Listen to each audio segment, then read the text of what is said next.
1970 के इलेक्शन को आप छोड़ दें जो कि पहले जनरल इंतखाबात थे, उसके बारे में ये कहा जाता है कि वो लार्जली फेयर एंड ट्रांसपेरेंट थे। उसके बाद हर इलेक्शन हमारे यहाँ डिस्प्यूटेड रहा है। 2018 के इलेक्शन की एक मैं मज़ेदार बात आपको बताऊं कि मौलाना फजल रहमान सर ने सबसे पहले उसको रिजेक्ट किया, फिर पीपल्स पार्टी ने कहा धांधली हुई है, फिर नवाज शरीफ की पार्टी ने कहा, नून ने, कि धांधली हुई है। आप हैरान होंगी कि पीटीआई ने भी कहा कि धांधली हुई है। जी जी, मैं आपको बिल्कुल सीरियसली कह रहा हूँ। तो हमारे यहाँ इलेक्शन डिस्प्यूटेड होने का एक रिवाज है। अल्लाह करे कि इस दफ़ा ये इलेक्शन कमिश्नर साहब जो है, चीफ इलेक्शन कमिश्नर साहब, वो ऐसा इलेक्शन करा दें कि उसके ऊपर उंगलियां ना उठें। ये नामुमकिन नहीं है। अगर इसके अंदर आप बाहर से मदाखलत को माइनस कर दें तो चीफ इलेक्शन कमीशन के पास कैपेसिटी भी है, उसके पास स्टाफ भी है, उसके पास प्लान भी है to ensure fair and free election.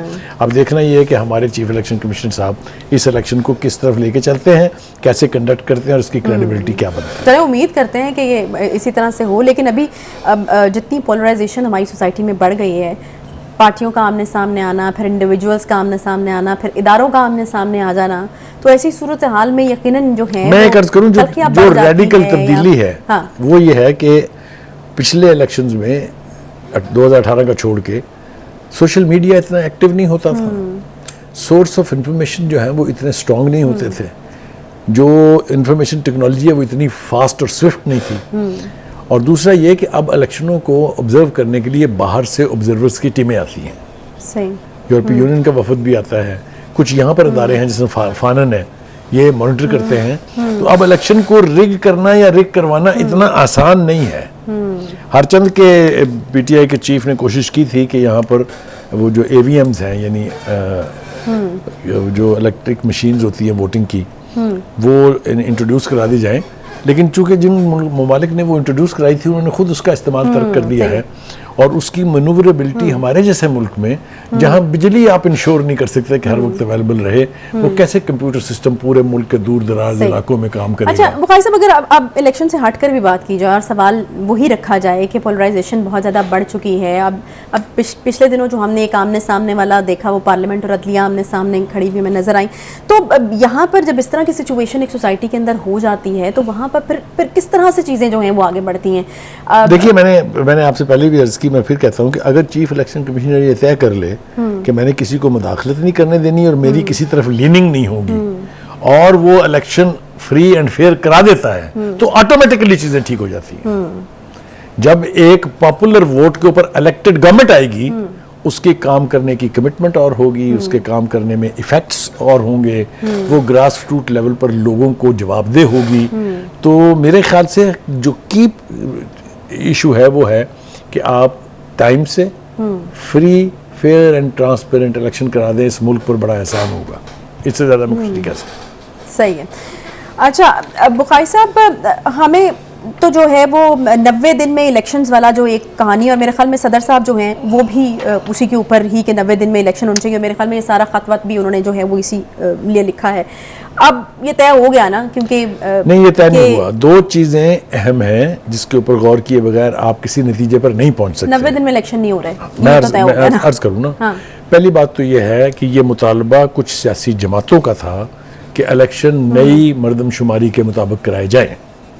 फिर उसके लिए एक फोरम है जो डिसाइड करता है, उसको कहते हैं काउंसिल ऑफ कॉमन इंटरेस्ट, जिसमें चारों सूबों के चीफ मिनिस्टर मौजूद होते हैं। उन्होंने फैसला किया कि यस, ये जो मरदमशुमारी हुई है इसकी हम तस्दीक कर रहे हैं और आइंदा इलेक्शन इसके मुताबिक होने चाहिए। अब उसका आईनी और कानूनी तकाजा ये है कि आप उनको 3 माह का अरसा दें कम अज कम कि वो नई हल्का बंदियां कर लें।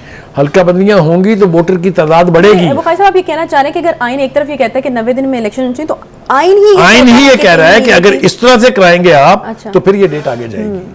लिहाजा अगर इसके तहत हो रहे हैं कि नई मरदमशुमारी पर होने हैं, नई हल्का बंदियां बननी है, नई वोटर लिस्ट अपडेट होनी है, इसके ऊपर एतराज़ात आने हैं, तो फिर कंवर दिलशाद साहब ठीक कहते हैं, जो फॉर्मर सेक्रेटरी हैं इलेक्शन कमीशन के, कि जनाब फिर तो 9 माह लगेंगे इलेक्शन कराने में, और वो दे रहे हैं टाइम मई का। सही है। मगर एक जो कन्फ्लिक्ट सूरत हाल पैदा हुई है वो ये है कि अब सारी ही मेन स्ट्रीम पार्टीज कह रही हैं कि 90 दिन में कराएं। अच्छा, सारी main stream party election commission categorically ऐलान कर चुका है कि हम 90 दिन में इलेक्शन नहीं करवा सकते।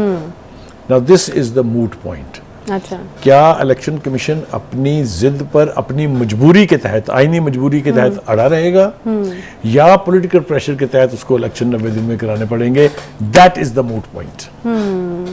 हाँ, अब अच्छा, ये भी बहुत ज़्यादा लेटली बहुत ज़्यादा होना शुरू हो गया कि सिचुएशन एक होती है लेकिन कानूनी पहलू हर कोई अपने मतलब का निकाल के ले आता है। इसको कहते हैं अपनी मर्जी से आइन की इंटरप्रिटेशन कर लेना। हाँ। लेकिन कुछ चीजें ऐसी हैं जिसको लेकिन मेरे ख्याल में बात तो उसमें से एक ही ठीक होगी ना, चाहे आप जितना मर्जी उसको मोल्ड करके अपने उसको मुताबिक जिस तरह करने से की मर्जी कोशिश करें। पेश कर ले, लेकिन आइन की स्पिरिट में अगर आप रहेंगे तो उसका मकसद बिल्कुल वाजे होता है। आइन एम्बिगुइटी का मतलब नहीं है। आइन में तो क्लैरिटी होनी चाहिए और क्लैरिटी है। हम गलती ये करते हैं कि अपनी अपनी मर्जी की इंटरप्रिटेशन कर लेते हैं। इसका अगले सेगमेंट्स में आप के साथ तज़किरा भी होगा कि वो कैसे होता है। सही है। मेरे ख्याल में फिर ब्रेक ले लेते हैं, अब आकर फिर इस मेरे तफसील ख्याल में से जाते अब हैं आप ब्रेक ले ही लें तो ज़्यादा किस तरह से ये होता है, ये टेक्निक जो है वो साहब हमें बताएंगे।